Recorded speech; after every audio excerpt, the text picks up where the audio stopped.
جوج ديال لي ماتش مزيانين تلعبوا اليوم في الدوري المغربي. 4 ديال الفرق كبارين كيتواجهوا، الرجاء مع الماس والقودي مع الوداد. فين كان غياب ديال لي زولترا بعد المقاطعه على الاحداث اللي واقعين في المغرب. جوج ديال لي ماتش كاينين، اجي نهضروا بماتش ونعرفوا شنو كاين. بداو بمباراه الرجاء والماس اللي جاب التعادل ديال الماس حتى الدقيقه الاخرين بيلانتي. عجبني بزاف الماس كيفاش كتوقف في الحاله الدفاعيه، شوف كيفاش منظمين. هادشي اللي صعب على الرجاء انها تدخل لمناطقهم، غا هو اللي ما عجبنيش فيهم في كيجيو كيبنيو من الخلف. مشكله كبيره عند الماس باش تبني كره من اللور. كما غادي تشوف هاد اللقطه هادي غادي تعرف شنو كاين.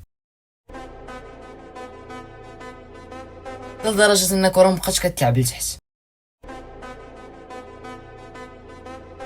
على العموم الماس فرقه اللي مزيانه، هذا الماتش اكثريه لعبوه مزيان، عرفوا انهم يجريوا. البيت اللي كان جا في الشوط الاول ديال الماس وما تحسبش، واخا ما تحسبش ولكن انا بالنسبه لي اثر بزاف، لانه الماس جدات كره عندها وجدات الاستحواذ، على عكس في الاول اللي الرجاء كانت حاكمه كره. الرجاء كان غادي يسهل عليه الماتش في البدايه، والسبب ديالها هي ديك العمليه ديال البناء اللي قلت عند الماس ضعيفه بزاف. النفس يضيع كره قدام البوطو كيدير لا ما نعرف. كنت ماركا كون قلت لك ديك الساعه الرجاء صافي مشات غتشد الماتش عندها. تعادل مزيان الماس اللي جابوا نقطه بالرفاس.